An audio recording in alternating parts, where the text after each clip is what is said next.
আমাদের এখানে সকল ধরনের সবজি হয়ে থাকে।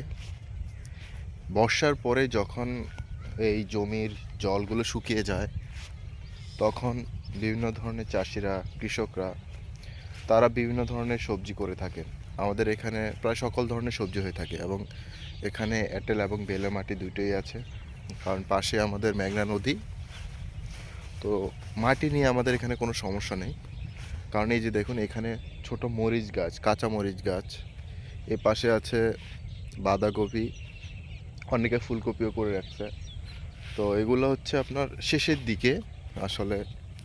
তো এছাড়াও আপনার অনেকে করে থাকেন সয়াবিন, এবং অনেকেও যে এরি ধান করবে, প্রজেক্ট করবে, জল সেচ দিয়ে এটার মধ্যে জ্বালা রোপণ করবে অনেকে ধানের জন্য। আবার এই যে এখানে দেখেন ফুলকপি, প্রত্যেকটাতে ফুলকপি ফুলকপি এসে আছে এই যে শেষের দিকে। তো এটা বিক্রির জন্যই। এখন তো আসলে ফুলকপির খুব একটা দাম নেই।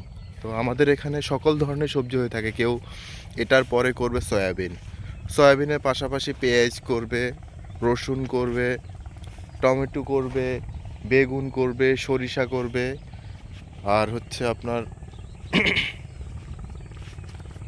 এর সাথে আবার হচ্ছে তিল করবে, তারপর হচ্ছে ধনিয়া করবে। সকল ধরনের সবজি আমাদের এখানে হয়। এবং এখানে হচ্ছে কালাই ডাল যেটা বলে, মটরশুঁটি, সেটাও পর্যন্ত হয় আমাদের এখানে।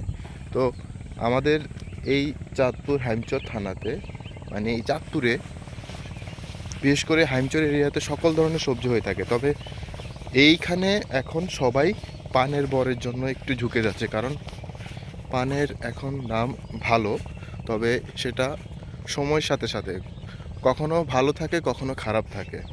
কারণ পানের সাইজের উপর ডিপেন্ড করে হচ্ছে এই দামটা ওঠানামা করে। তবে যারা করছে ধৈর্য সহকারে করছে এবং ভালো ফল পাচ্ছে। আর আমাদের এখানে প্রচুর সুপারি বাগান, সুপারি ধরে ভালো, এবং নারিকেল গাছও আছে প্রচুর।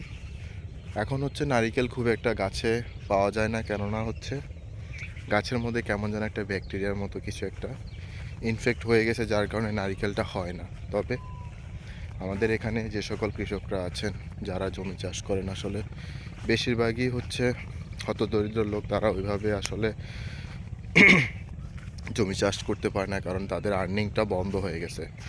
কারণ এখানে বেশিরভাগ মানুষজন হচ্ছে 2 দিন কাজ করে, সপ্তাহে যে 7 দিন থাকে 2 দিন কাজ করে, বাকি 4 দিন বসেই থাকে, কাজ পাচ্ছে না। কারণ কি, চাষিরা হচ্ছে চাষ করতে আগ্রহী না।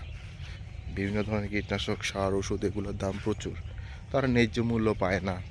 একটা জমি চাষ করতে গেলে যে পরিমাণ খরচ হয়, সেটা যখন ফসল শেষে যখন ঘরে নিয়ে আসে, বিক্রি করতে গেলে সঠিক মূল্যটাই পায় না।